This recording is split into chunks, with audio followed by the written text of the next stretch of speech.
forward.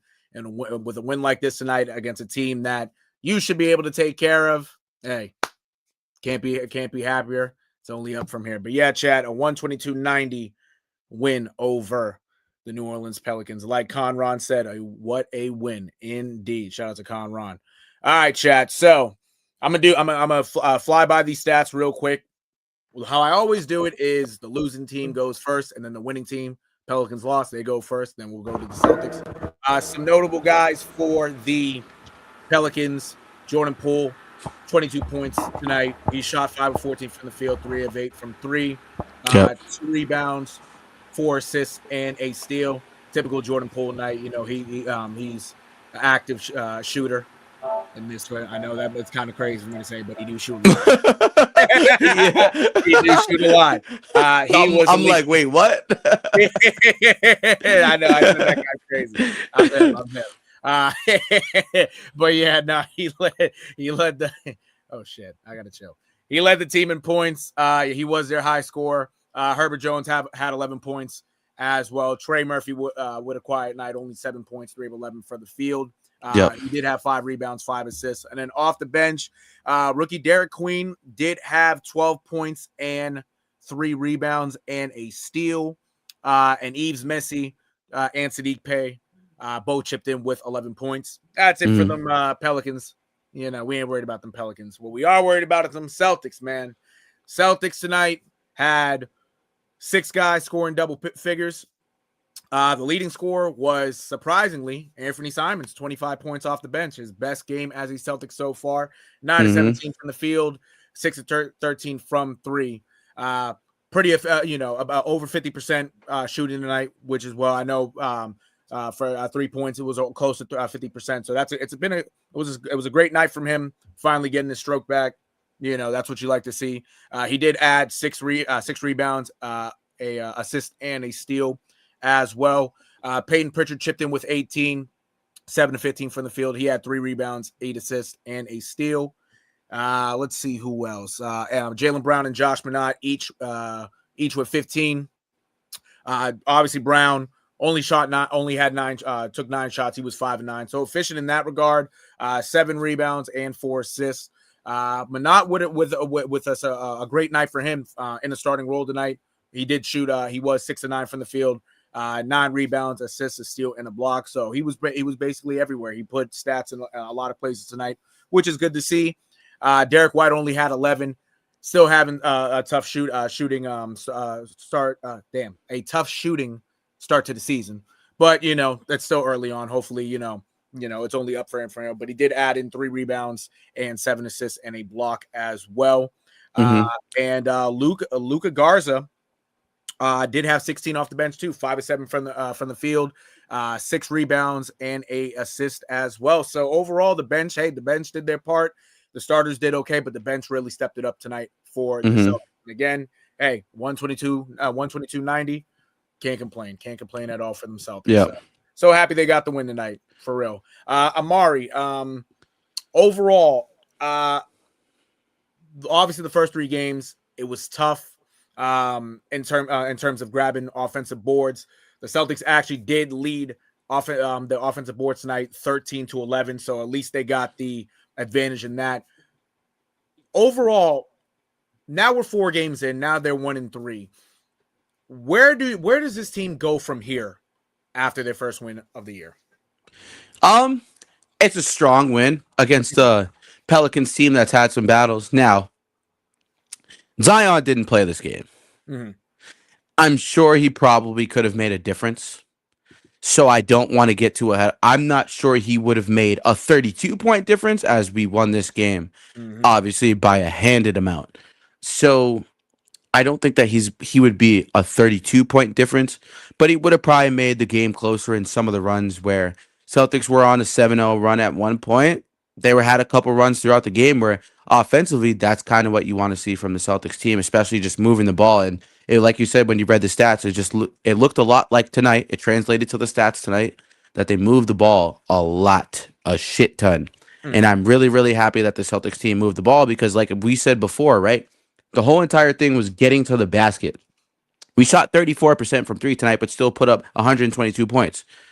So when you're watching the game and anybody watching the game, Celtics attacked the basket a lot. We out rebounded them by a significant amount, which in terms of like the athletic matchups, you would think that the Pelicans would win that type of matchup under the glass, under the boards, but it looks like the guys that we expected to show up tonight showed up. And I do think that that discrepancy is huge, especially when you have 7 blocks tonight. And as in us, we have 7 blocks tonight and they have 0 and Right. Zion's not there. So I think that, we had less turnovers. That was really the story of the game. We had less turnovers and had more points off of turnovers.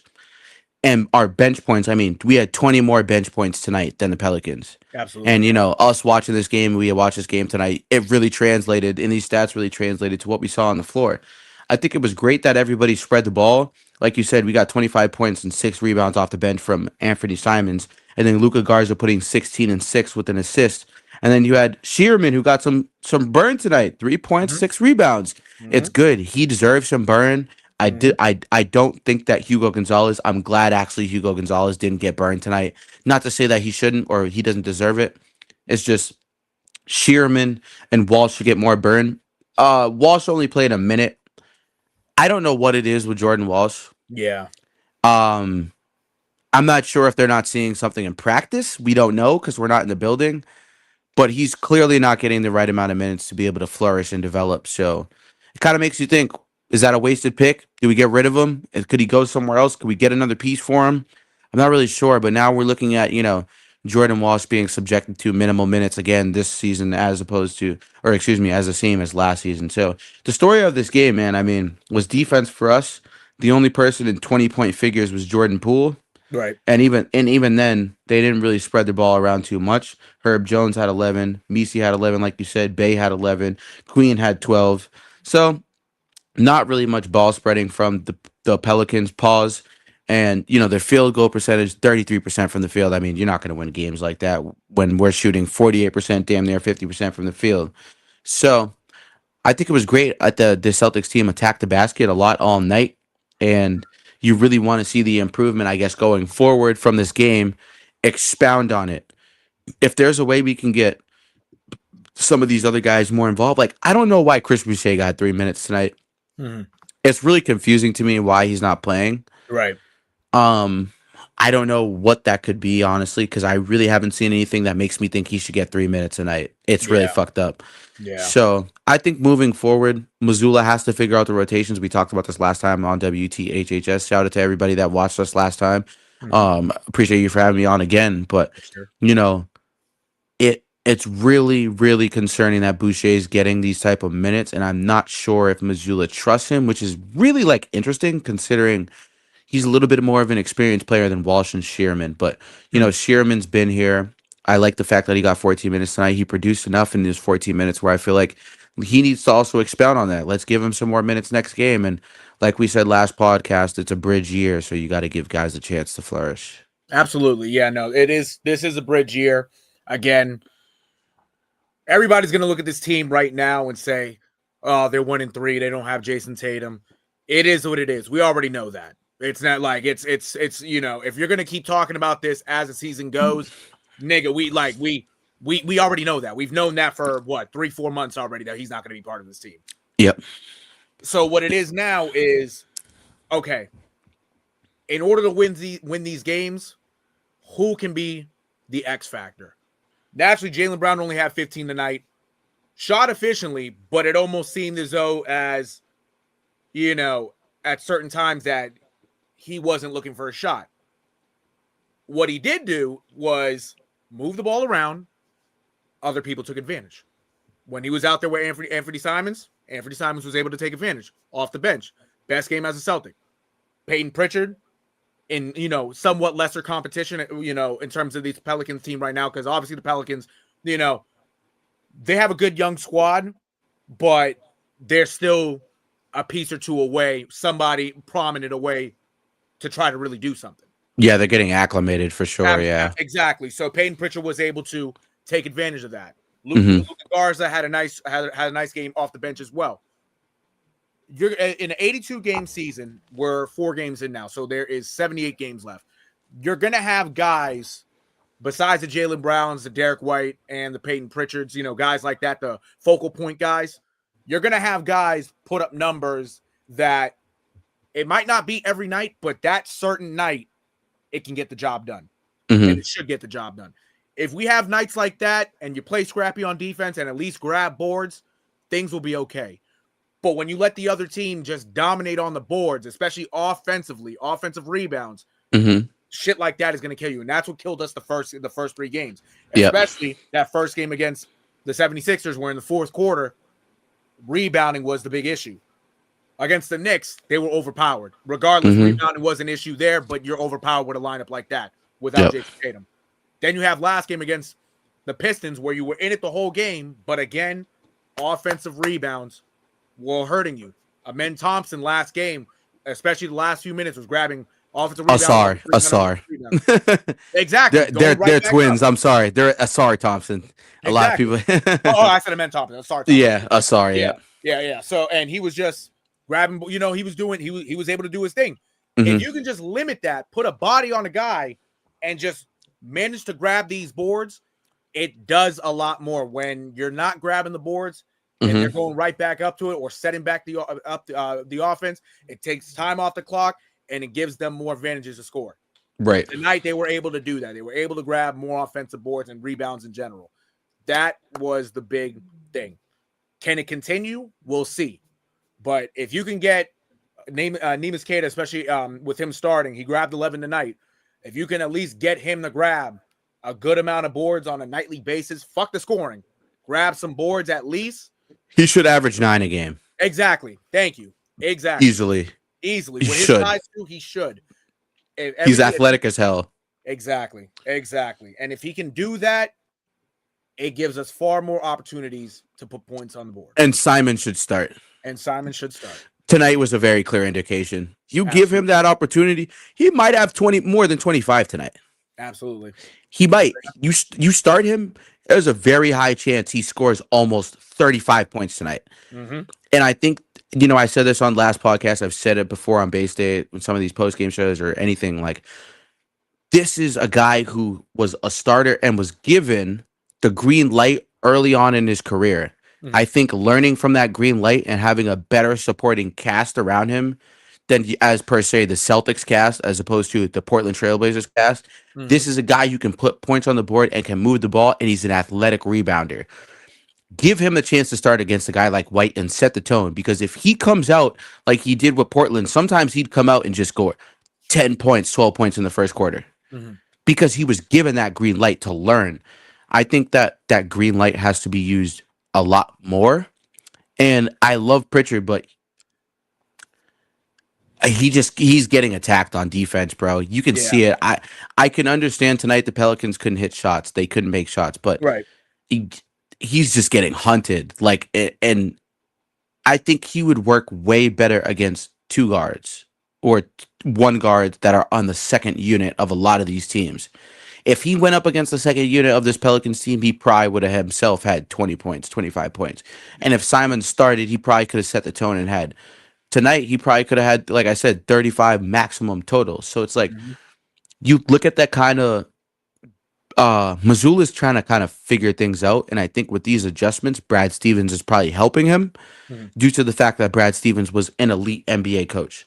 So, even though he's in the front office, I'm sure Brad Stevens has a hand in all the X's and O's, how he wants the team runs. I'm sure he trusts Mazzulla. Don't get me wrong. I'm not saying he has to be over Mazzulla's ass or he has to be up under Mazzulla's behind all the time, 24/7. I don't think that's the case, but I think he does have a say and a hand in these things. And Simon starting should be a conversation in that film room when they go into the film room this upcoming week. Absolutely. And I think it'll only benefit Pritchard, and really it should, because you see how well he plays off the bench against the second unit. He does his thing. It's not to say that he dominates, but he's a guy that, especially his scoring uptick, he can be the if they just switch roles, Peyton Pritchard will still average 20 points off the bench. You know what I'm saying? In a role that he is starting, he can probably give you consistently, 13, 14. But it will just be far better for him off the bench, because I tell you, when he has his scoring outputs, especially coming off the bench, that man can give you 30. And it's a well 30 shooting efficiently. He's just more comfortable off the bench. And he had a great night tonight, which he should against a team like this, against the Pelicans. Absolutely. But you're going to see a lot of growing pains with him in the starting lineup if he continues to be. Can he grow into something in the starting lineup? No, he can. And not like he can't. But in this situation where Anthony Simon's on this team right now, you just switch the roles. It'll be easier. It will be a lot easier for this team. I appreciate the chat for tuning in. Shout out to Conron. Shout out to RJ as well. Thank you, chat. Love you guys. Absolutely. Yes, sir. And real quick, I to go in the chat before we do, and I'll move on to the Patriots. I have a question for you, real quick. Go ahead. Yep. Do you have NFL Plus at the ready? Like, are you already logged in? Maybe we could look at a couple first drive plays. Yeah, I got just I got quickly the or one. You know, yeah, I got the stats up. Yeah, it'll be with the stats, so I can pull it up. Yeah. Yeah, if you could pull up the NFL Plus, the All 22, maybe we could look at like just Drake May a little bit because he cooked. I know, obviously, I don't want to get too far into it yet, but no, you good. RJ, it says it's crazy, just size of a hole. Tatum left on his team. No, exactly. That's literally it is. It is. Yeah, we're hurting without him right now. Exactly. Yep. Especially the rebounding, like that's a guy who could guard 1 through 5 too, man. Yes. It frees. I feel like it frees up the freedom for everybody else to do what they're supposed to do offensively because Tatum draws so much gravity. And yes, Tatum's shot selection has been questionable, but I feel like Tatum with this injury, he's going to have time to look at film. He's going to have time to look at other things. And what Tatum has to improve on, the last step to his MVP type of projection is that shot selection, bro.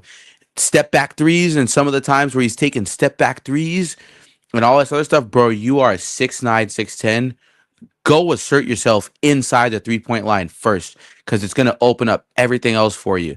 And if you can do that, I think he's looking at the situation where his estimated time of arrival is April.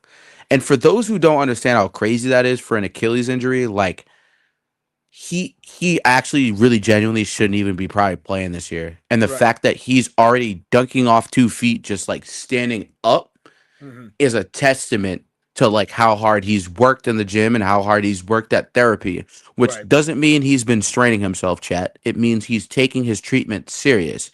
He's doing the right things. And if he's already doing that this early and he's dunking off 2 feet, I think he's going to come back this year. I think, and the Celtics team, this is such an important win for us, Nero, because if this is a Pelicans team that genuinely fully healthy, they genuinely probably going to make the playoffs. I believe that. I think that they might play a play-in game, and if they play against the Mavs or they play against even my Trailblazers, like a team that I think that can make the play-in too. We got Drew Holiday, and I know Dame's not coming back this season, but it's a team that still was scraping at the play-in last year that got better with some veteranship. So you look at the Celtics team too that has really, honestly, really no veteranship other than Jaylen Brown. If you really look at it, Jaylen Brown is the lead dog right now in terms of mentality and leadership. So he's still enough to the point he's been in the league long enough, but he's still young enough where it's like, there's got to be a couple guys in the mix. So I think that this team moving forward should aim to be making the play-in just because that seems a little bit more real. Honestly, I had them making the playoffs, but I mean, the Raptors are a deep team. The Pistons are a deep team. The Bucks are a deep team. Even the Heat, they're coached and led by Eric Spoelstra with a deep team too, with a good mix of veteranship and young guys. You just start to wonder after you're looking at the start of the season, are we farther behind than some of these other guys that we thought we would be farther behind than? Right. Absolutely. And I tell you, like, and even like you said it too, like it for Jason Tatum, if it's a situation where we're succeeding, expectations at least have a decent record for by the time he comes back. All right, we're playing meaningful basketball. Then he could probably come back. You ramp him up a little bit. Probably the first couple games, he's just getting his feet wet. And if he can continue, and then if the team continues doing what they do while he's there, all right, boom. But I think for the Celtics also, it's one of those things that if you feel comfortable with putting him out there when he feels he's ready, or when you think that you can add him and at least start a playoff push, then that's perfectly fine. But if the team ain't really succeeding, if I'm Jason Tatum, I said, you know what, let me just sit this year out, just relax, get back in it, and it'll just make everything easier, because at least then you'll get a fresh start next year. His Achilles is fresh, his leg is fresh. He's already really acclimated with his game, kind of basically back to normal, and then just start out fresh for the next year. But if you have the opportunity to play while playing meaningful basketball, in late February, March, and if you feel comfortable putting him on the court, okay, cool. Because how he's looking right now, it's more promising. If he were to still be somewhat doing a lot more therapy, and it just looks like that from video wise, it looks like that, okay, this guy needs some serious time to really get back. Yeah, then don't even touch it. But this guy right now, like you said, Amari, he's already dunking off 2 feet. He's already showing some signs that, okay, he's not there yet, but give him some more time, he might be ready. Mm-hmm. And that just also leads to the case where if we were to be playing meaningful basketball, especially right around the All-Star break, even after the All-Star break, if we do, that means Jaylen Brown has to be the guy leading that charge. He has to. Even though he dropped 15, it was still a efficient night. He didn't really shoot much. He has to be the guy to be the leader. He has to be the man. This is his team right now. So hopefully in the long run, he's averaging, 25, 30, doing something for this team. And even if it ain't 25, 30, if it's a Derek White, the Peyton Pritchard, Anthony Simons off the bench, really, contributing to the scoring wise, very well with some good averages, cool. But the face of this team right now is Jaylen Brown. He dropped 41 yesterday, even though in a loss. Hopefully, with his scoring, and even just how he impacts the game as the season goes on, hopefully it's positive. Because right now this is JB's team. Jason Tatum, this is his opportunity to show. I will say, it probably always has been JB's team.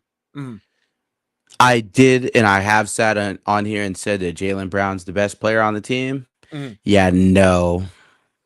We're seeing it now. That's not the fucking case. I'm not even going to lie. That's not even the case. Jason Tatum is the best player on this basketball team, bro.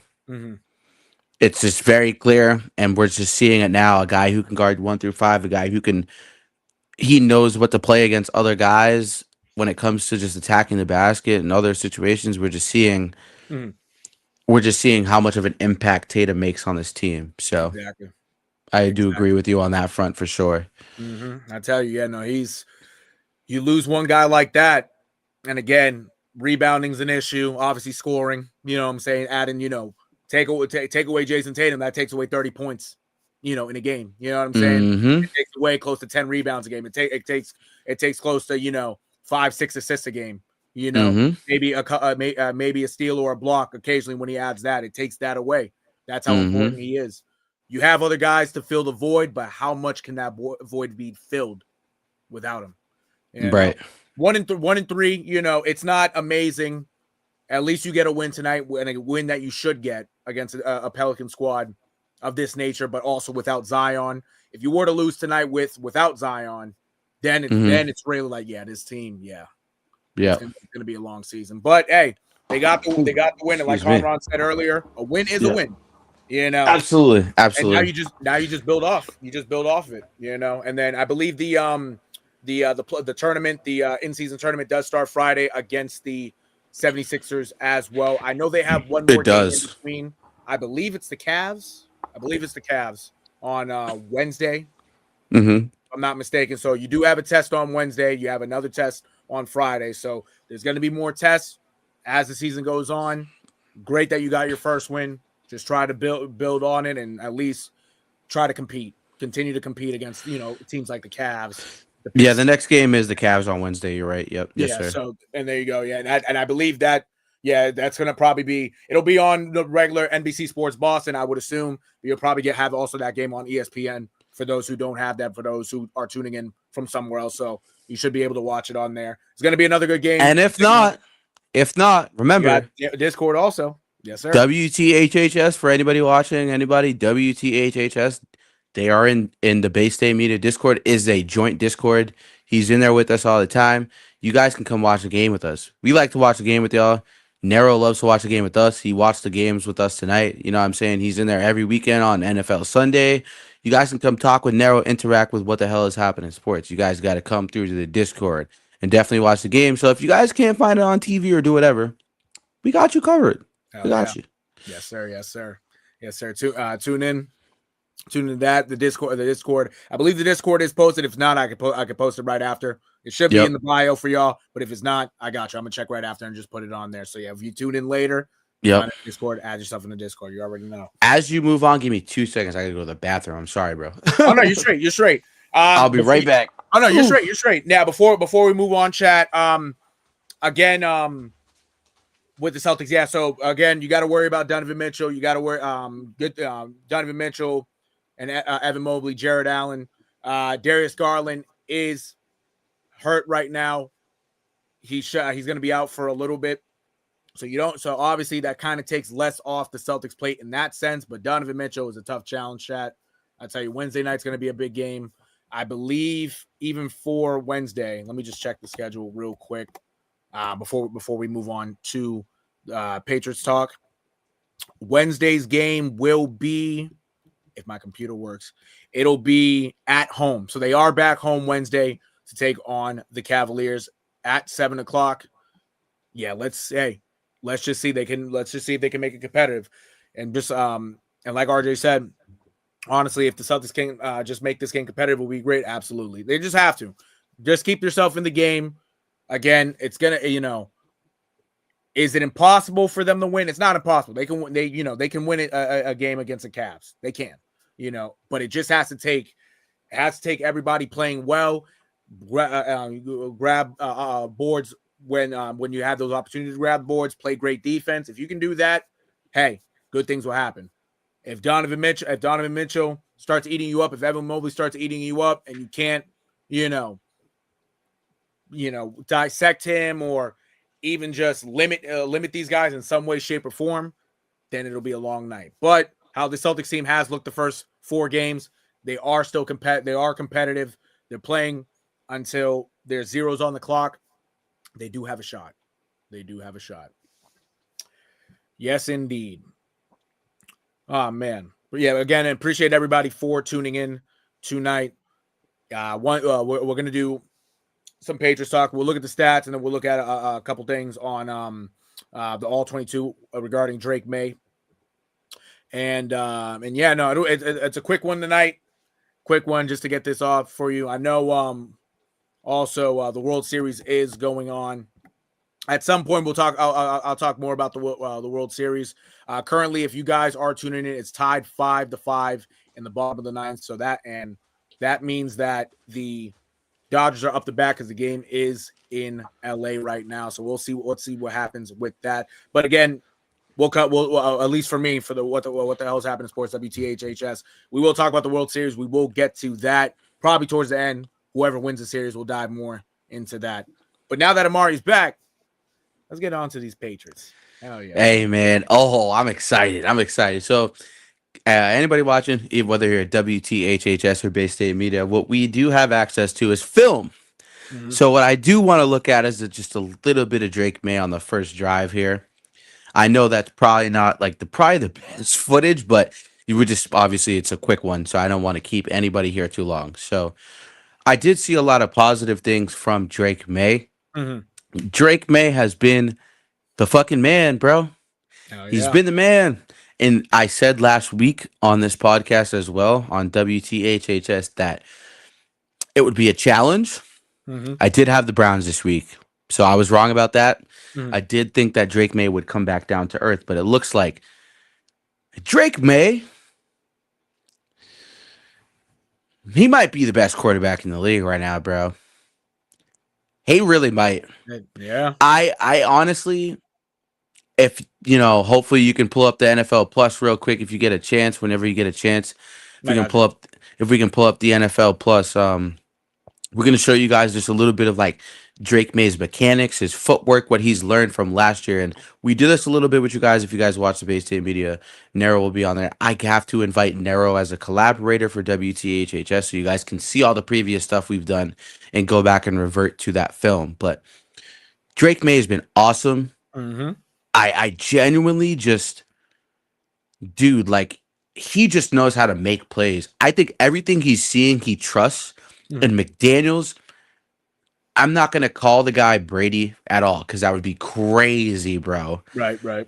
But Tom Brady did say to Drake May's face, if I could do half of what that kid could athletically, I probably would have made a decent career for myself. That is coming from literally the greatest football player of all fucking time. Absolutely. I at this point, like when it comes to this Patriots offense, I'm convinced now. I'm convinced now. It took me a couple games. It took me a little bit while this beginning of the season. I'm convinced now with this Patriots offense. And Mm-hmm. it's literally not because of the talent level. It's because of Drake May and Josh McDaniels. And when you look at this Bill Belichick offense, who did you believe in despite Edelman and Gronkowski and a couple of other guys always having some sort of injury or maybe being banged up? Who'd you really believe in every game in, game out? It was a guy taking the snaps under center. The greatest quarterback ever was Tom Brady. So that's who. And it's this situation is very, very, very reminiscent of Josh McDaniels and Tom Brady. It's very reminiscent, chat. Mm-hmm. And when I say reminiscent, that doesn't mean exact, but we are getting the feeling of, does Josh McDaniels have another guy? Does he have another great here? And this Browns defense was a real test. And Myles Garrett had 5 sacks and they still ate. Yes. And that's the crazy part. We knew Myles Garrett was going to eat. We even said that. Both of you and I, we sat here, we agreed, like, Myles Garrett is going to have his. But Myles Garrett only had his when the line broke down. That was the craziest part. And Mm-hmm. Drake May just kept wheeling and dealing all game. I just can't sit here and say that there's 2 better quarterbacks in the league right now than maybe Daniel Jones and Drake May. Like, Right. bro, I'm a very big Daniel Jones believer. And if I believe in Daniel Jones this much, I have to believe in Drake May this much, considering Michael Pittman and Stephon Diggs have a similar type of game. They can play outside and inside.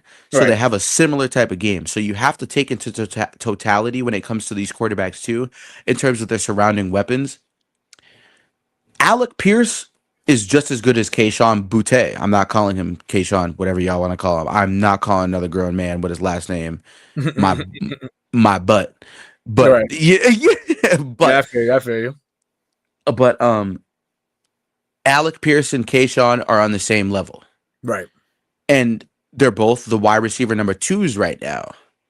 Adonai Mitchell, he's great.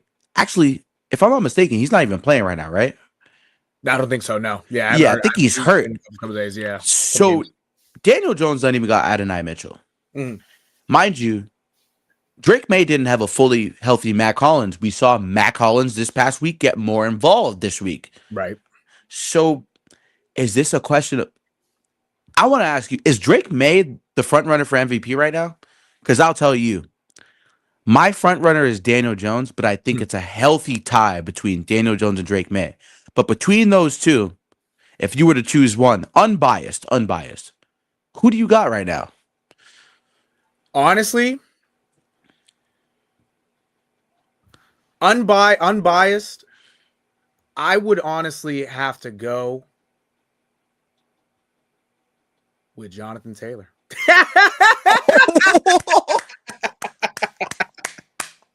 The man who got robbed last year of MVP. Exactly. Yes, sir. Yeah, and I love why, it. I love why I it. You say know this, ball. That's why we here. and I will say this: it's it's one of these things where obviously the MVP is more tailored to the quarterback. Yep. You see the Bradys, the Mahomes, the Peyton Mannings. You've seen these guys take MVP, Mm-hmm. and obviously you've seen other guys, in the history of the NFL take it as well. I will say it's Jonathan Taylor because Jonathan Taylor has also made life a lot easier for Daniel Jones. A Mm-hmm. whole lot easier. Jonathan Taylor is looking like 2021 Jonathan Taylor this year. Yep. Now, that's not to discredit Daniel Jones. That's not, because the year that Daniel Jones is having, he could very well win the MVP. He really can. Who I think is more deserving in this situation between both guys, if you want to really give it, it got to be Jonathan Taylor, because the last few weeks he's taken his game. Obviously, opportunities are given to him. He's taken his game to another level, but Mm-hmm. it's made life so much easier for Daniel Jones around because everybody's so focused on Jonathan Taylor. Yep. Daniel Jones has a lot more time to get to his receivers because, again, the defense, linebackers, defensive linemen, CBs, their first instinct, like, okay, I got to cover this guy, but Jonathan Taylor might get the ball. Mm-hmm. When Jonathan Taylor isn't getting the ball, you see guys like Michael Pittman grabbing touchdowns with his bicep. You know what I'm saying? Yeah. You see Alec Pierce running down the field 50 yards. It just opens the offense up so much more. Mm-hmm. But I will say also for Daniel Jones's case is, again, he's in an offense more tailored to him. He has a team that's much more well-rounded. He has an offensive line. He has a Hall of Famer and Quentin Nelson right in front of him at left guard. He has the pieces to help him win. Mm-hmm. He doesn't have to go out there every game and throw 350 yards and whatnot. Right. He can play it safe, be the game manager, throw the passes when he has to, and let Jonathan Taylor as well chip in and do some work as well. Mm-hmm. I tell you, it's if it were me right now, who's more deserving in a sense, it would be JT because at times he's put that team on his back. Mm-hmm. But if I had to pick between both the quarterbacks right now, as much as I want to give it to Drake May, they might favor Daniel Jones because the Colts right now obviously have the best record. And, sometimes for guys in New England, Mm-hmm. Even a good amount of years that Tom Brady was snubbed, it will go to another guy who, team wise, they've been great. They've been, a surprise team or whatever. So I would probably have to give it to Daniel Jones right now, just because how good of the record the Indianapolis Colts is. But truthfully, Drake May's right there.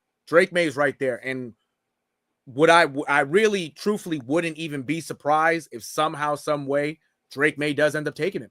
He's playing to that level.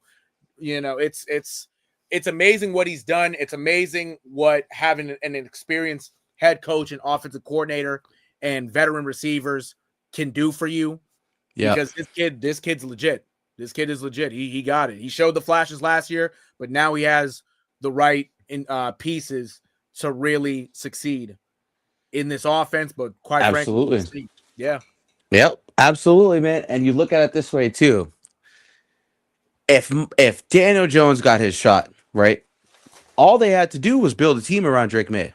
Exactly. And you're seeing the similarities in terms of what was built around them. And obviously, this Colts team was already built before Daniel Jones came through. Mm-hmm. I think they realized Anthony Richardson is not the guy. I honestly think he's probably going to get traded before the offseason is over next season, before OTAs.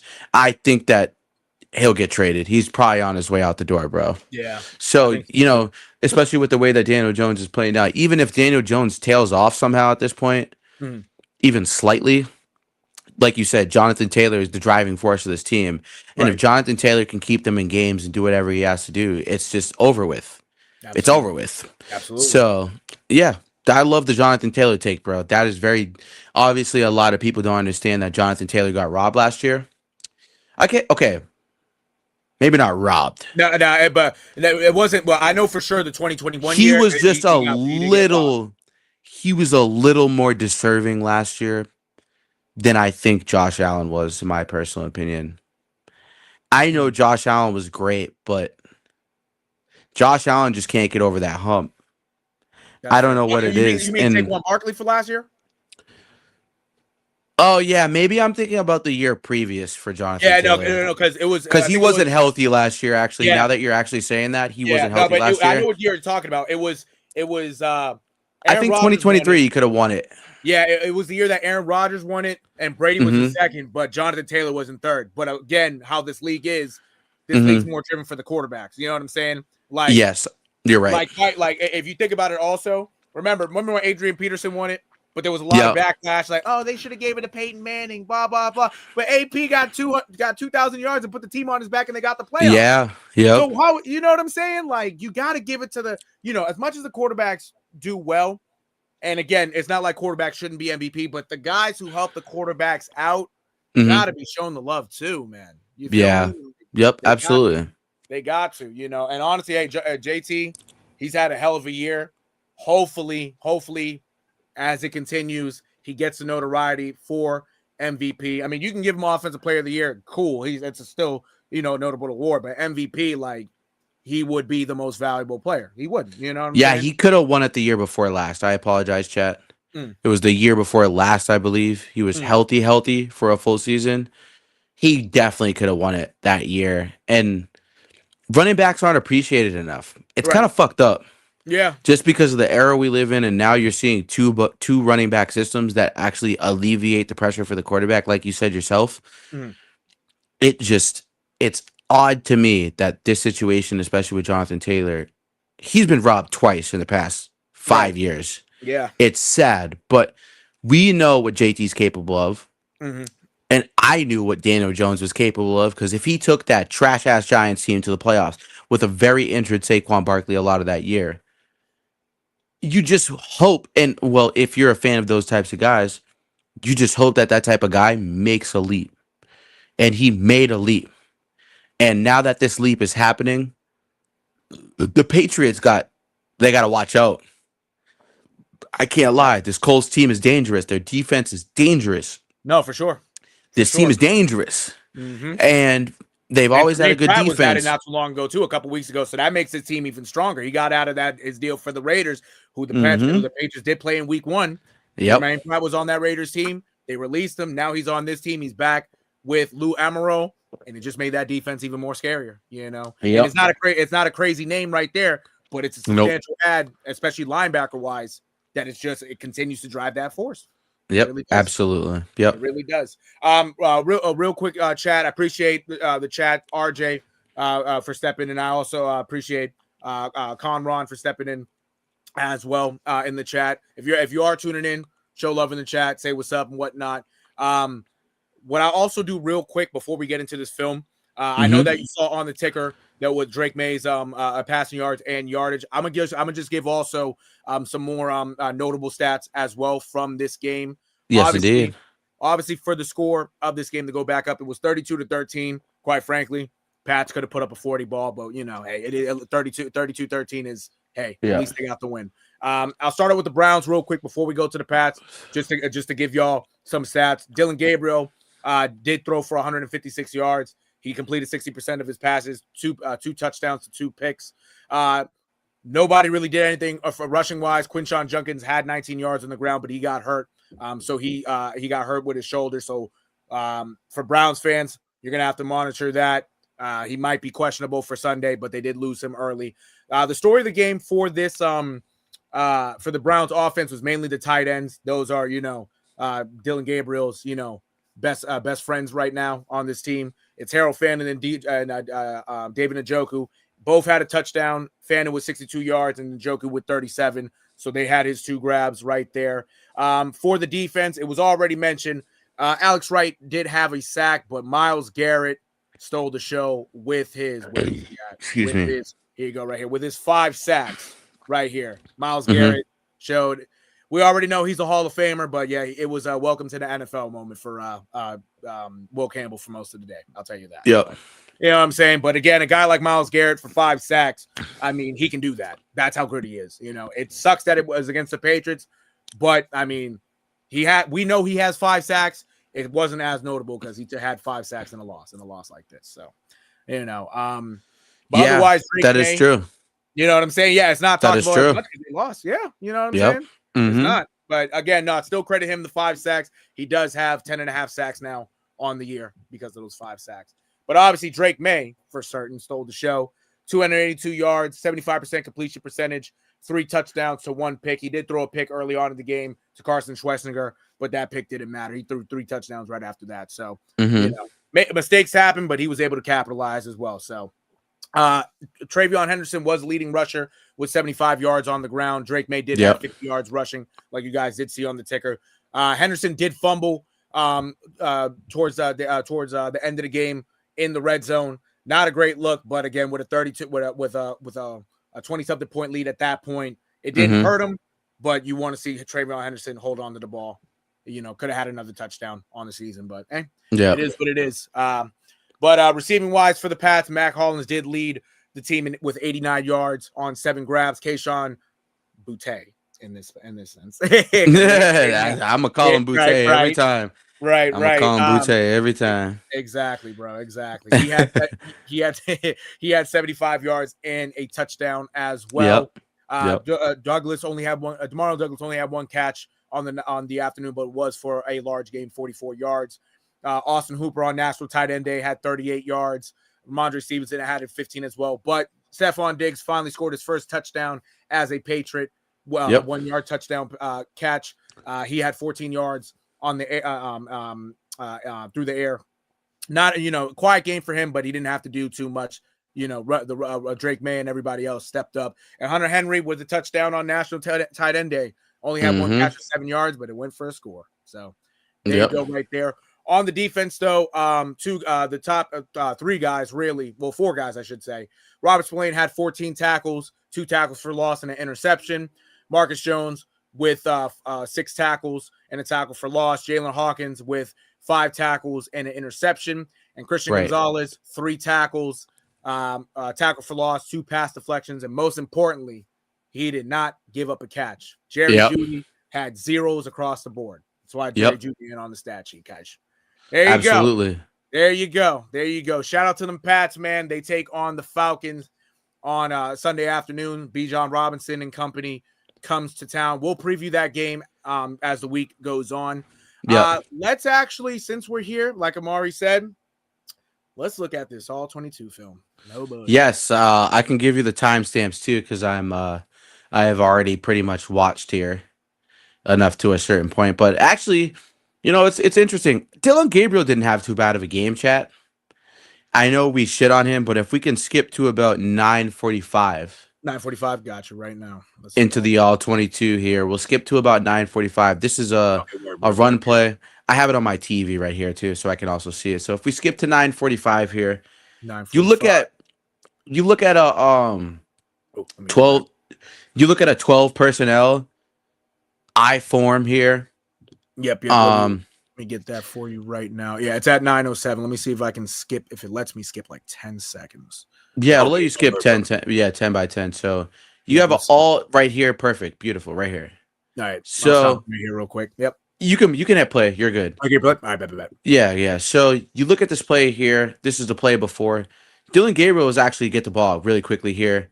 Boom. The ball was given to a guy in space who can make plays. You get the ball up the field, right? Mm-hmm. And then here on this play, this is what I like from Dylan Gabriel a lot. So if you could just pause it right there. For those who could see, This is what we call 12 personnel. You got a couple tight ends on the line, 1 guy spread out wide, fullback and a running back.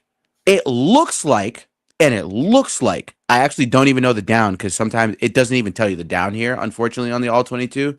Yep. But this down here, if I want to say it was second down.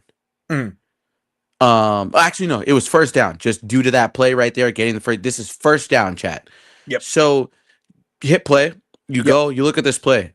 He does a good job right here of no click footwork. He gets out, boom, ball's out. Touchdown. Now, this is what you want from a QB. If you want to go back a little bit, we can just go back a little bit. Yep. Right here, this is what you want from a guy, right? This is what we've seen from Drake May all year. And the only reason I'm saying this about Dylan Gabriel is pause right here. Mm-hmm. This is a 12 personnel look. This is the type of look that the defense wouldn't even expect. So a lot of what Gabriel does here is he goes and he lets the motion happen. He lets the motion set, which is great. Then he goes, boom, beautiful fake, turns around, throws a dart over the head. A dart over the head. And that right there to me was a very, very, very telltale sign that this kid is legit. I mean, you look at this angle right here, like you're seeing, right? You'll see exactly what I'm talking about. Boom. Right? The defense switches, automatic man, he knows. Get it out. And he knew where to look. That's how you know he studied his playbook. He knew where to look, and he knew what zone and what man would do against that type of play. So that's the type of stuff we've seen from Drake May all year. But I just wanted to highlight Dylan Gabriel for that for a little bit. So this first scoring play for Drake May, if we want to skip to about, let's see here, got it up on my screen. If we want to skip to about, let's skip to about 22:09 here. 22:09, got you. Yes, sir. 22:09 in the red zone at the 30-yard line here, in between the 25 and the 30 here at 22:09. 22:09. Yes. Let's see. We're at 22:04 right now. Okay, so Austin Hooper just had that catch. All right, here we go. We're at it right now. Yes, sir. Yep. I mean, dude, this throw right here, chat. You can't teach that. You can't teach that. That's pure athleticism. I mean, just getting the ball on the dot to Hunter Henry, a reliable target, middle of the field, right here too. He gets on this drive. And look, I mean, does it get any better than that? The ball placement, everything right here against what we call this look right here, this is like a cover one look, one and a spy with the running back down at the bottom. Yep. So you get that, and boom, right there, he hits the open man in between the soft zone. If you go back like 20 seconds, just real quick. Got you. Skip back to that play. He's hitting the soft zone in a spot where you would typically find this soft zone. Now, if you hit play, boom, he knows automatically where to look, moves in with his eyes, boom, hits the soft zone. In between the safety and the outside flat guy. That is where he is getting precision. Then right here, you just look at this play. I mean, come on. It's just a red zone play. You get in the end zone here, if I'm not mistaken. Is this a Stephon Diggs touchdown? Oh no, this right here, this is early on in the game. I believe they settled for 3 right here. Oh, okay. So they might. I apologize, Chad. Okay, no, you're good. You're not. Good. I can skip through to see it to see what. Yeah, I got. If you can remember, yeah, absolutely. I was trying to look at the Stephon. I thought it was this drive. I apologize, Chad, but this is still. Yeah, they settle for 3 here. It's fine though. But that throw we're looking at from Drake May. I mean, I don't really like the fact that Travion Henderson on this drive that we were just showing, he tried to bounce it outside and didn't get his block straight, which Jordan Nero, as you know, as a running back. You gotta follow your guys here. He just doesn't follow his guys. They set him up perfectly to get in between, but he just tries to choose the outside route. But if we can get to the Stephon Diggs drive here, yep, absolutely. Yeah, let's see. This could. I don't know if this is it, but I think they did score a touchdown on this one. Oh well, at least this drive right here. This might be Let's see, because now it's all 22. So yeah, the Stephon. The Hunter Henry touchdown was third quarter, 7-yard pass. So it was 9-10 in the third. So let me see if I could skip right here to where it's supposed to be. Okay, I'm looking at it. Actually, yep. Okay, we're in the right spot. Okay, yeah. So yeah, we can go. I'll go right. What number are you at? Let's see. I am at 40. The time is 41:26, but this is the drive right here that Hunter Henry scores. Beautiful. That's exactly another thing I wanted to look through. So you get this drive here. I mean, dude, clinical from Drake May here. Clinical. Can read it. He knows what's going on. Trust his eyes. Straight pitch. Boom. Right back to him. Athletic play. Athlete. Yes, sir. Drake May is a fucking athlete. He's a freaking athlete, man. And I think this is what you want to see throughout the whole entire year, especially from Drake May. He's just an athlete. And then you get Travion Henderson in space a little bit up on this drive too as well. Oh, that was Get Ramondre right there.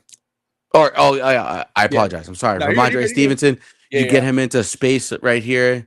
I mean, it's easy. Get him into space, get him up the field. Absolutely. So that was a pretty easy play. I felt like that's good to implement into the offense, especially to keep the defense on its toes. Mm-hmm. So another thing too I noticed on this drive is if you watch Drake May's footwork, if you want to go back real quick, just like a couple clicks back, you just watch his footwork, man. I mean, watch the kid work. The kid's going crazy. You watch him work. Here, play for me. Let's see. Right here. This one right here. Read option. Boom. Oh, this read. Okay, my fault. Yeah, no, you're good. This is what we need. Drake May is athletic enough to do this. Look at this. Read, bow. Just get it in space. Boom. Mm-hmm. Like he knew, like, okay, I could either take this guy or I could roll off and pitch. And you want to see him to make decisions for his confidence to know he can make these types of plays. And then right here, pretty self-explanatory. You see right there, Little run, get the guy in open space, a little run, get him into open space, get him going. So you look at that, right? And you sit there and you say, okay, what are we going to go to on the next play? Excuse me. Sorry. What are we going to go to right here? Red zone. Bow. There you go. National tight end day tell you. It don't get no easier than this right here for Drake May. Sure. It don't get no easier. And the Stephon Diggs touchdown was a little bit of a fluke screen. If you guys saw before, or anybody watching that saw the Patriots game before that one, Hunter Henry right here, he gets open because they make this play happen due to the scheme. And this is where Josh McDaniels is so important.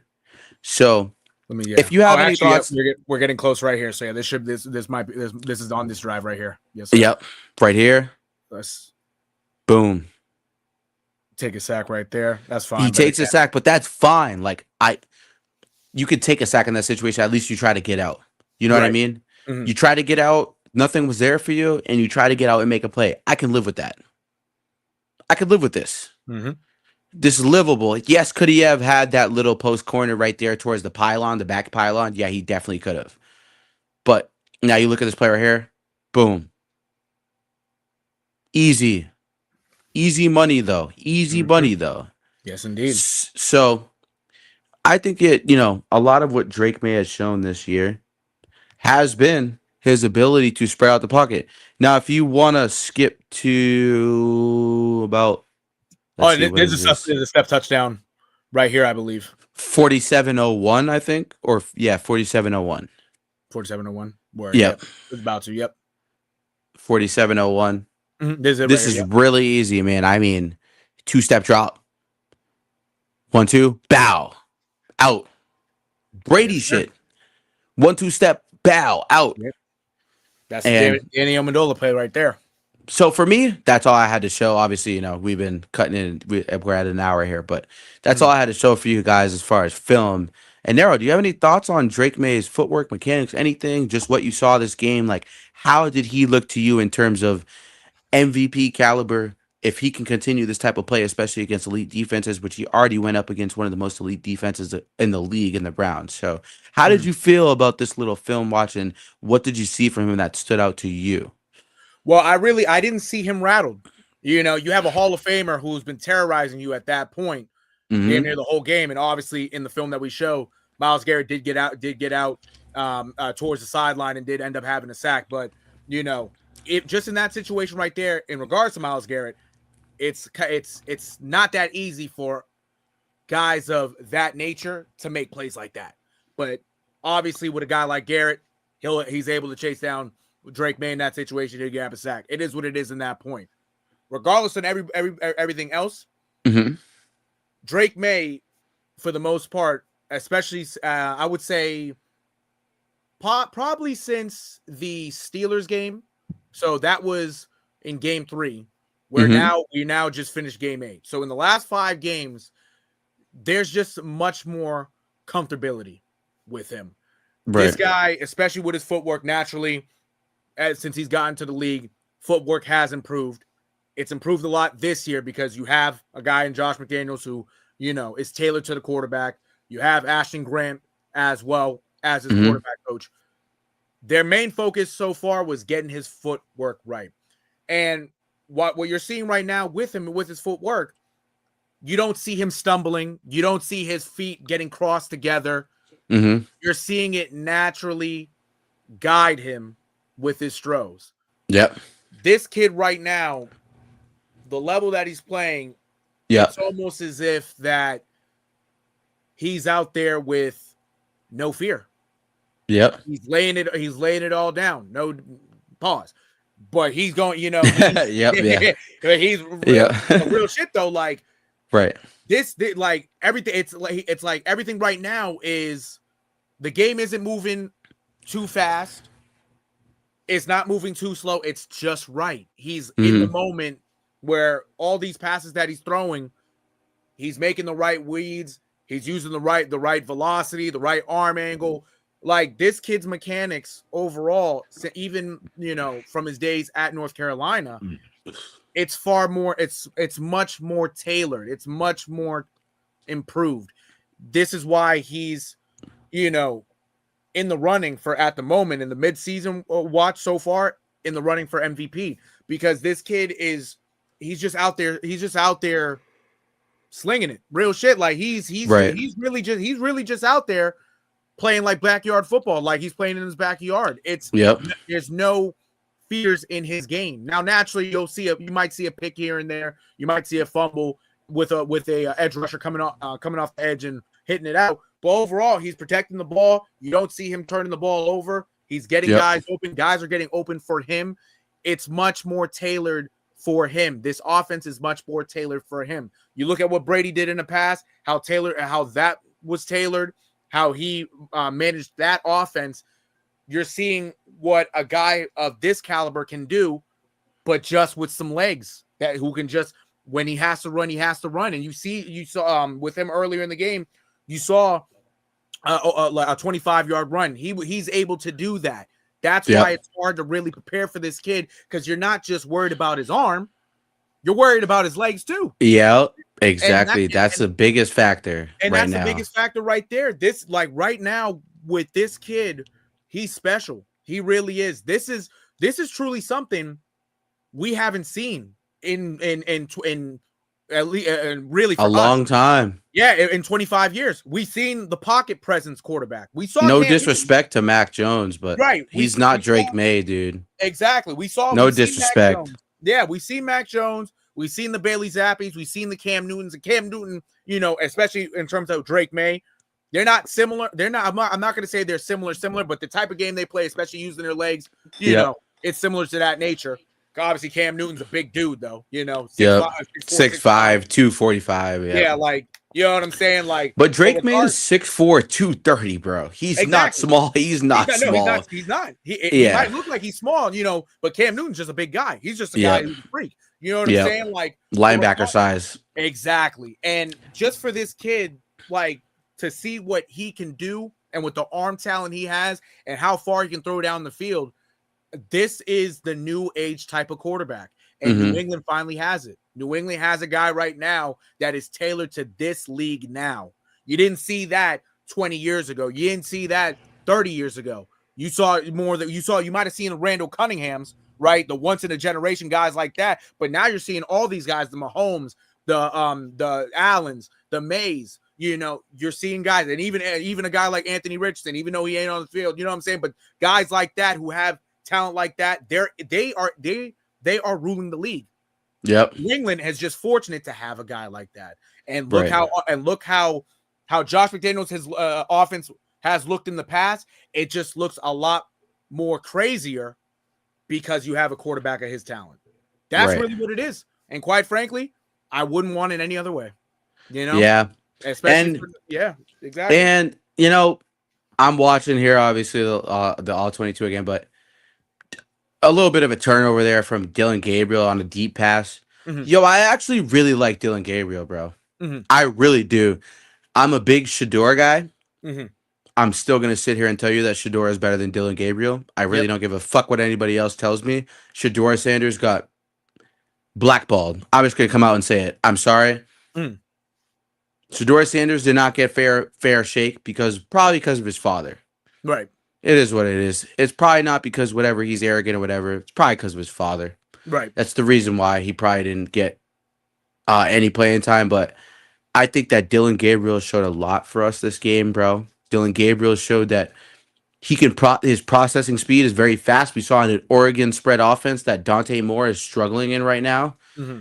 Are you seeing the difference between him and Dylan Gabriel right now at that Oregon offense? And Dylan Gabriel at the helm.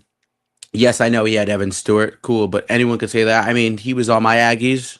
Right. He left because he couldn't be on. Now look at us Aggies. We're Right. top 3 ranked team in the country. It wasn't about Evan Stewart. So Yeah, and I think that Evan Stewart's out with a torn ACL. So hey, he wasn't able to do shit this year. He tore it right before the year started. You know. Yep. So hey, so life, man. You know. So I'll tell you guys this too, just about about Dylan Gabriel.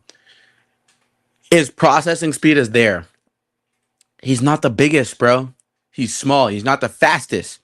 But we've seen him in shotgun actions in certain situations where he has been able to get the ball out in this game. Mm-hmm. And the Patriots are very good. Like you have Mike Vrabel, a very defensive coach, and they were able to get the ball out. But also, I think Dylan Gabriel, it wasn't necessarily his fault as to the reason why he threw some picks. Right. I do think that deep ball pick that he threw earlier in the game in the first half was definitely his fault. Yeah. But I'm over here watching Drake May climb the pocket and throw a dime, which Demario Douglas should have fucking had that shit.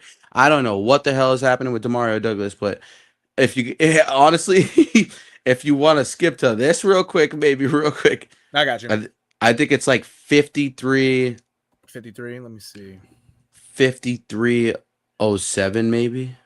5307. Yeah.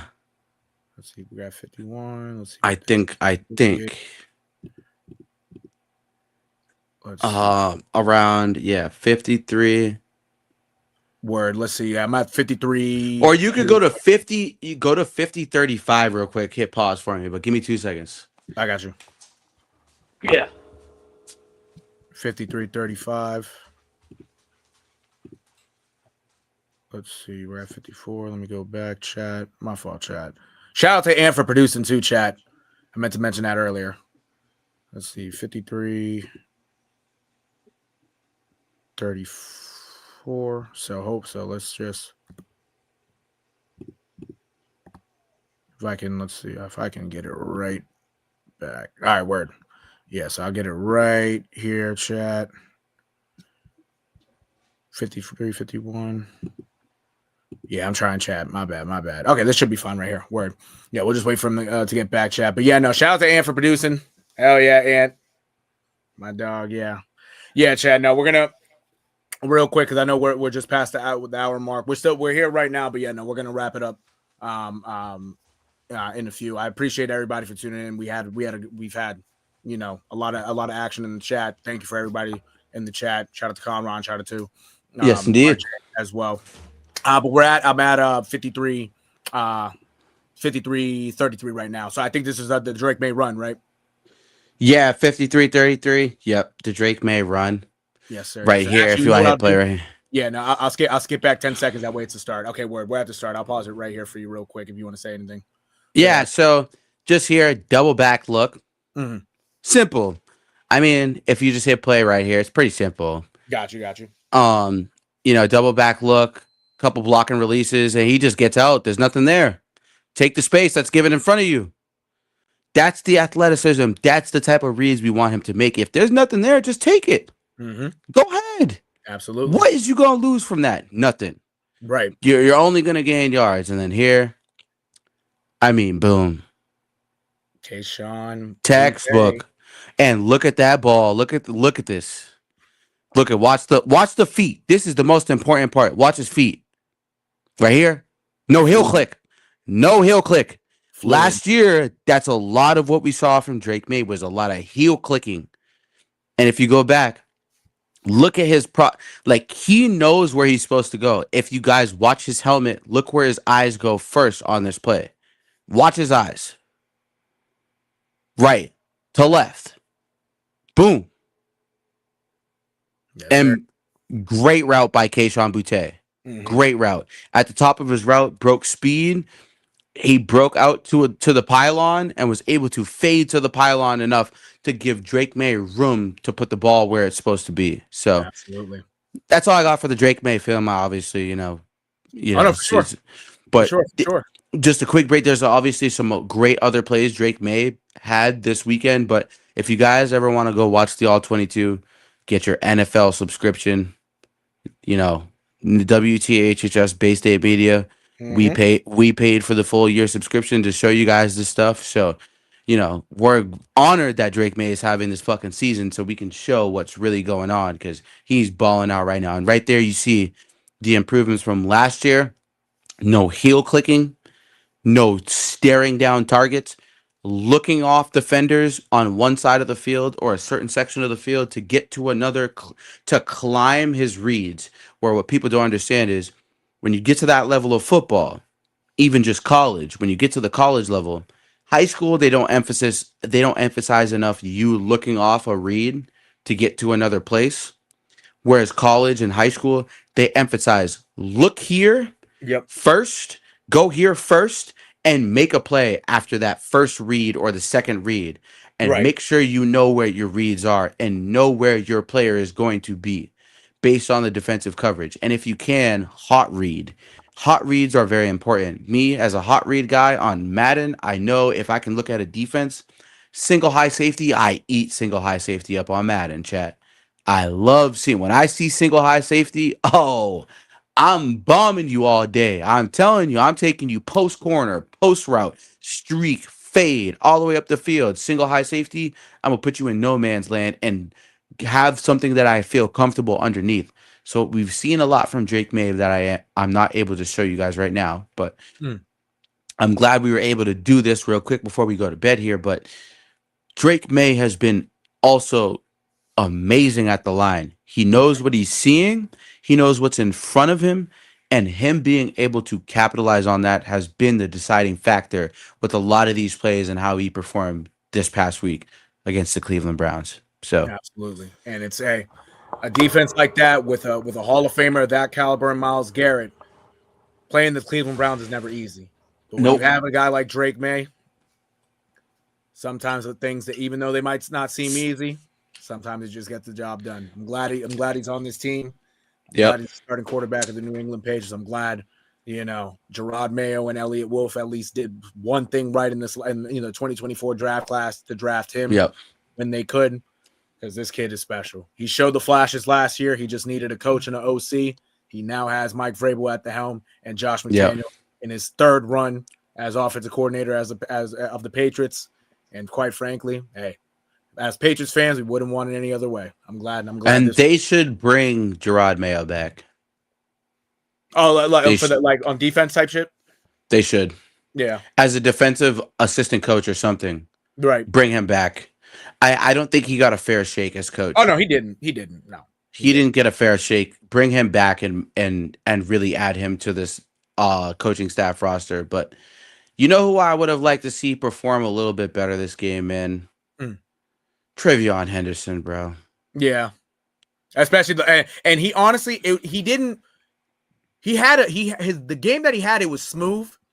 It was just him fumbling at the end, kind of just took out all the way. That's what fucked up everything. You had a good game, but the rookie pressure got to you. Exactly. But you know what they did though, E? They used him right. That's how you have to use him. How they've used Ramondre Stevenson on. And I'm staring at it right now, like pitches. Yeah. I'm looking at it right now while it's playing. Like they used him very well on pitches, stretch runs. That was perfect. He's not an inside zone run guy. That's what we have Ramondre for. Mm-hmm. He's an outside stretch out the tackles or between the outside guard the outside tackle and the guard. Like those are the types of plays designed for him. Mm-hmm. And Ramondre, obviously, he can run anything. He can run anything, and he can pass catch.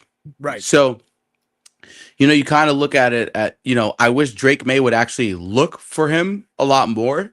Mm-hmm. He had this throw to Mario Douglas. I'm just watching now. He had Ramondre out on a pitch, but he threw it to Demario Douglas on a crossing route, which Demario Douglas should have had the catch, but like it was right before that Drake May run you had showed us. Mhm. So that type of play right there, I think it's more so where is the running back going to be involved? Because we can't rely on Drake May all the time to use his legs 24/7. Right. Ramondre Stevenson did a great job of actually blocking on that Drake May run, and I don't think a lot of people saw that. He Right. was actually a very vital blocker on that play. Mhm. I think what Travion Henderson and Ramondre Stevenson have picked up tremendously in the best part of their game right now is making sure to understand where Drake May is going to be and what he likes to do. Right. So if you look on that Keyshawn Boutte touchdown also that we just saw, Ramondre Stevenson sat in that zone. Mhm. He sat right in front across a four wide nickel formation right there.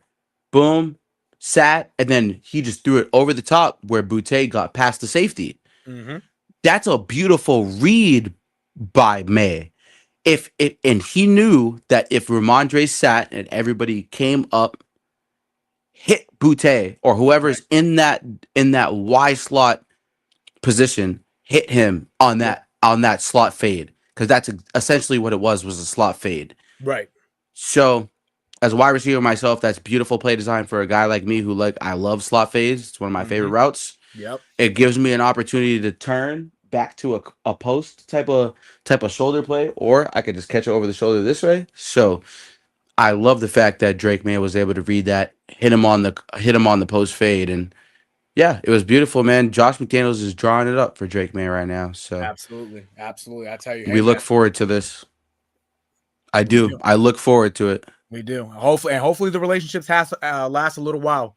And I do say that because I don't think Josh McDaniels is obviously going to get another head coaching gig in the NFL. And truthfully, if I was Josh McDaniels in the Mm-hmm. situation that he's in, I try to Mm-hmm. stay here as long as I could. I don't want to see Josh McDaniels go the Bill Belichick route and go to college. You know what I'm saying? Yeah. He's much better suited, at least at this stage of his career as an OC. You know, this is the perfect situation for him. And knock on wood that it stays, a good relationship as time goes. But having these two together, having what he was able to do for Tom Brady, for Matt Castle and this organization right here, it Mm-hmm. did wonders for him for his career. He has an opportunity to take a young kid who was younger than both those guys when he first really got acclimated in running offenses in the NFL. He Mm-hmm. has the opportunity to have this kid for a little while because we're only this kid hasn't scratched the surface yet on what he can No. really do. Yeah. Not even close. If and I will say before we get out of here, Yep. Talk to me. if you think this is the most Drake May can give you as an NFL quarterback, you've only have you The have what word was beginning. it? Yeah, you've only seen the beginning. Thank you, Amari. You've only Mm-hmm. seen the beginning of this. Yep. You've only seen the beginning because I tell you, this kid has a lot more bags to unlock. He has a lot more locks to unlock with his game. It's And only this all 22 proves it. Yeah, it does. It really does. It really does. I will say, chat, before we get out of here, so probably at some point of this week, we'll regroup, but we'll also talk about because obviously the trade deadline is looming. You could, who we think at least, we've already kind of talked about, guys that could be fits for this team. There's other names out there as well.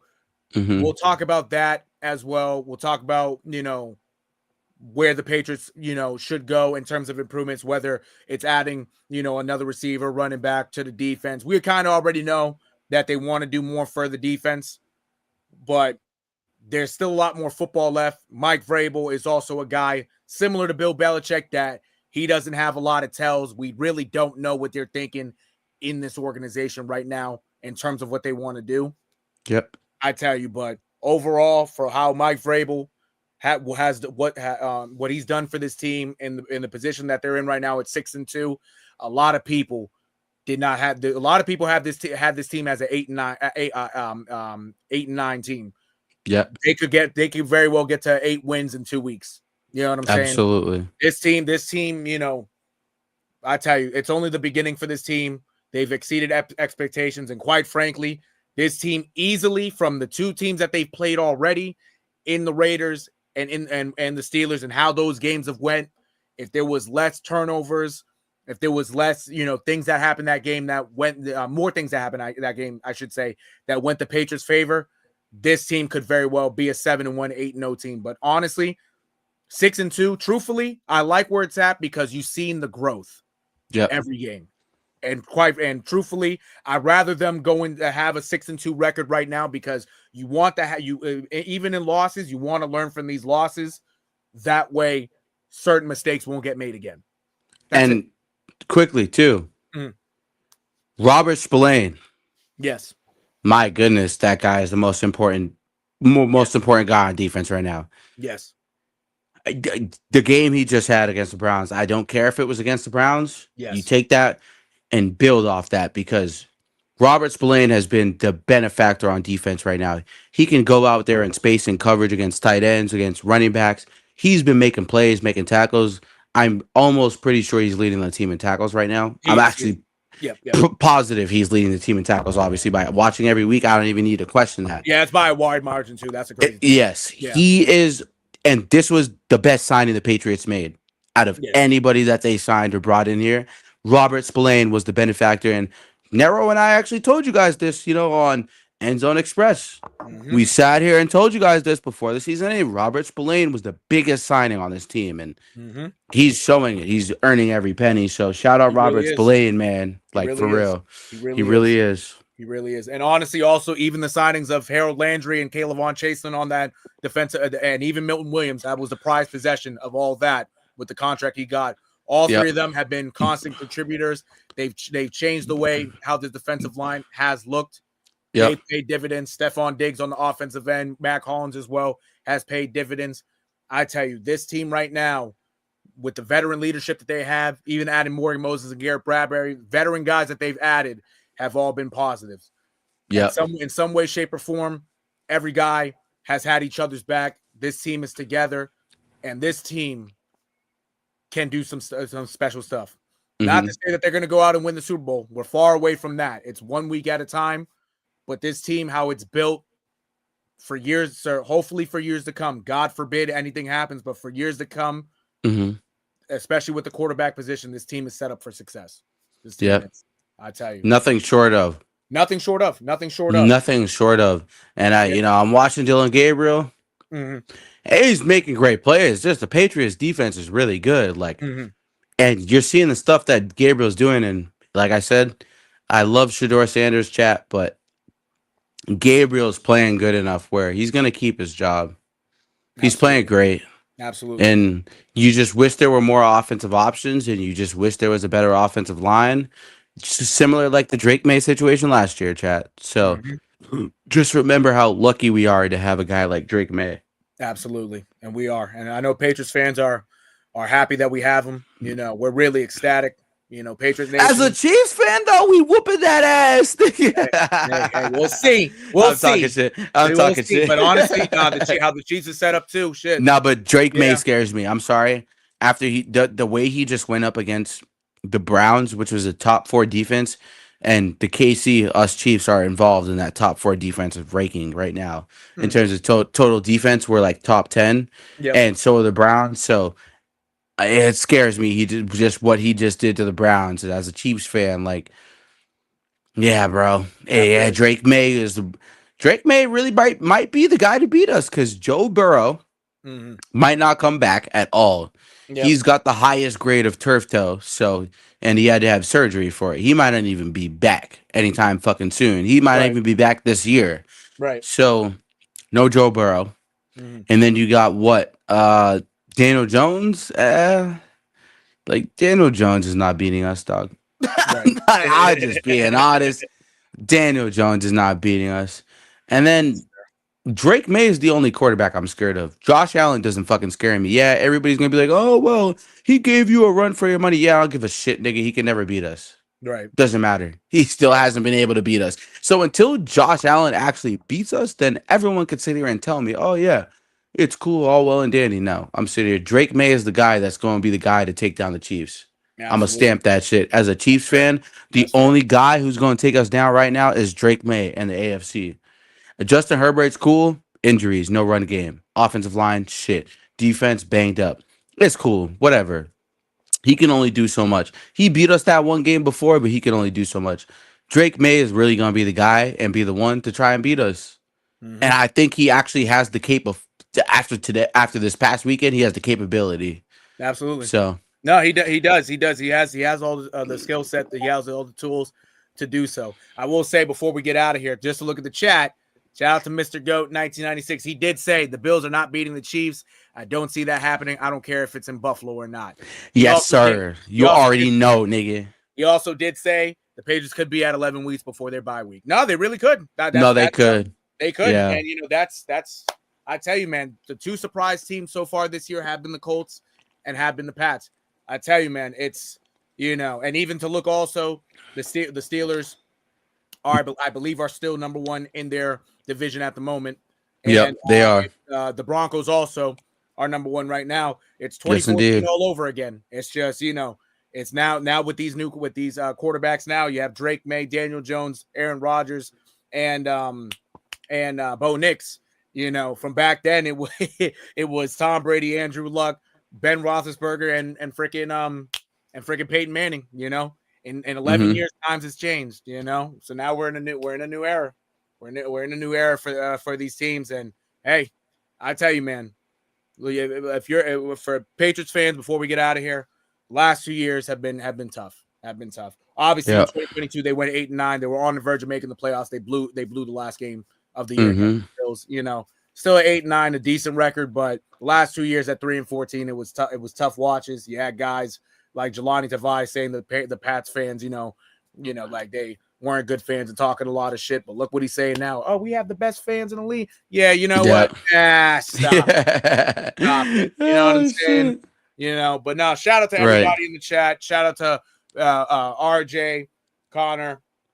Shout out to Mr. Goat again for chiming in the chat. Shout out to Ant for producing for us. I really appreciate you. Shout out, Ant. Love you, bro. You already know Absolutely. he got the He's ticker for us. always tuned in. Absolutely, he got the ticker for us, and Yep. both we have the scores. He's doing his thing. Any final thoughts, Amari, before we get out of here? Chat. We got some big announcements, man. We got an app coming out. We got some what the hell is happening sports merchandise coming out. So just stay tuned in with us, man. We got Instagram, we got Discord. We're gonna put up a Twitter this week. We're gonna put up. I already have a Facebook page. We're gonna expand a little bit on these platforms, and I want you guys to understand how important this is to us because we're leveling up in ways that are necessarily not understandable for some people because I can't lie. Obviously, I signed a lot of paperwork, so I can't say too much. But what I can say is that travel is in play.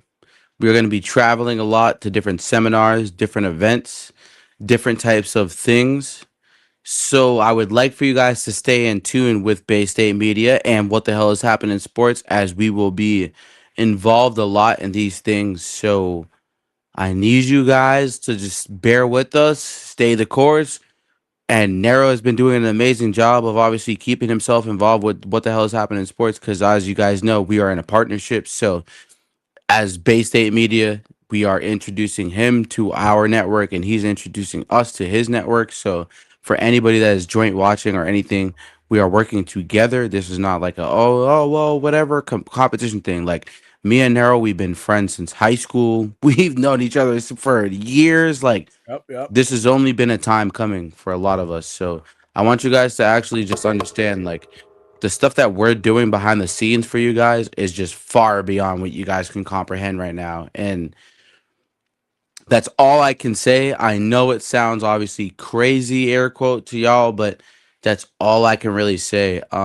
We were supposed to have a Discord meeting with a couple things as I'm watching Ramondre Stevenson get fucking stuffed behind the line a couple times because he doesn't like to follow his fucking blocks because he thinks he's Saquon Barkley, but nobody is fucking Saquon Barkley and James Cook.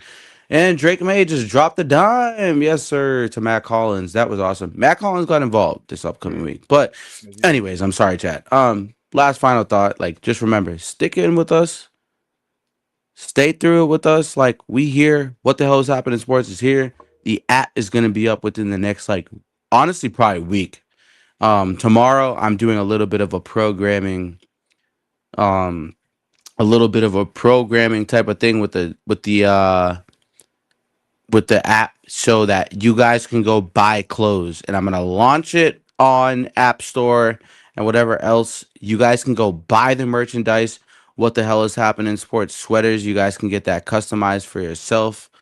Once you guys input that stuff for us, we'll be able to have that for you so that you guys can buy the merchandise. So Oh yeah, oh yeah, as he should, as you should. Not honestly, hey, like he said, not just keep tapping in, just keep tapping in, tuning into the lives, like, subscribe to What the Hell's Happening Sports, like and subscribe to Bay State Media as well. I tell you, man, yeah, just keep tapping in, bro. Just keep tapping in. Some big things coming. You I know. can't lie. There's also some people, some decently notariable. Well, forget decently. There's some notariable people watching us. So anybody who's also in the chat, just remember, there's some people watching us to see the engagement and stuff. So remember, the more you engage with us, the more opportunities we can create for you guys as part of our community, especially Absolutely. WTHHS and Bay State Media. We are looking to try and do some free merch stuff. Like, I'm over here, I'm doing a 2K league right now, y'all. Online 2K league. You win the online 2K league, you beat me in the online 2K league, you win a 2-pack of sweatpants, bro. And I'm wearing them. Bay State Media, you guys don't even see it. I'm sorry, but Mm. I'm wearing the Bay State Media sweatpants right now. Like, comfortable, absolutely awesome. You guys will love them. So that also being said, too, we will have the WTHHS sweatpants coming soon, but we have the sweaters. So lock in, y'all. Trust me. Narrow's been working hard. The team's been working hard.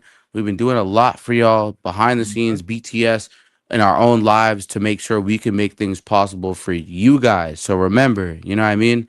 There's some of us here that are men of the house. There's some of us here that are outstanding leaders of a certain company or an environment. So remember, we got to lead by example for y'all. So, and Narrow obviously has done a beautiful job of that. So anybody watching, remember, WTHHS wouldn't be nothing right, or well, excuse me, Bay State Media wouldn't be nothing without WTHHS right now. So just remember that, chat. We here on behalf of him too. He's helped us get to where we at. So WTHHS, man, shout out y'all. Y'all Oh yeah. killing it, Yes, sir. killing Yes. it as per usual. Type shit. Type shit. Hell yeah, Chad. Appreciate the love, man. Appreciate that. Yeah, no, trust. I'm gonna keep doing this for y'all, man. It's talk. We talk about Boston sports here, Celtics, Patriots, Red Sox. Even when Bay State Media, they are in. We also chime in with the Bruins as well. So we get to it with that. We also talk about what else goes on around the league. Shit like like Gil's Arena, shit like what's going on with the FBI.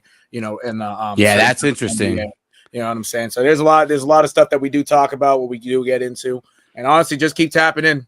A lot of the big stuff that does happen in MLB, NFL, it will be talked about. So you just keep tuning in, Hmm. listen to what we got to say. You're in the chat also. You can say what you got to say too. Trust, it's all part of engagement. We're always engaging with who's watching and whatnot too. So just stay tapped in, bro. So hell yeah. Absolutely. Yep. Hell yeah. But with that being said, guys, almost 1 a.m. here in Massachusetts. And wherever y'all tuning in, I know it's late for y'all too. If you're in the West Yes, Coast, it's indeed. a little early, but y'all bet, yeah, soon enough, y'all got to go to bed. But with that being Yeah. said, Yeah. chat, Yeah. that Yeah. being said, chat, this has Oh, been shit. another edition of What the Hell is Happening Sports, Yes, as well as indeed. Bay State Media as well. It's your boy, the one and only Narrow. I appreciate my guy, Mari Scott, for being here, I'm tapping always in. here, chat. Absolutely. Yes, sir. Yes, sir. You already know. Y'all, everybody who tuned in, everybody out there, be safe. Get a good night's sleep. Get ready for tomorrow because you got to wake up. You might have to wake up to some more bullshit before you get back to us. But You might, and might, also, yeah, come pop in the Discord. We might be streaming. type shit. Anything where we got the Allen Iverson documentary going, but also Lakers Trailblazers still going. So if anybody hop in Discord with us, we're gonna watch the end of this game. And then we try to do a little showing of the Allen Iverson documentary. So, Oh yeah. yep. Type shit. But yeah, Chad, you heard him. If you still up, lock him with the Discord. See what's up. You already know. But yeah, guys. Link is in our bios. Links in the bio. You already know. We already know. But yeah, chat. That's about it from us. Y'all be safe. Y'all get a good night's sleep. You'll catch us on the flip side. Peace. Love y'all, yo. Yes, sir.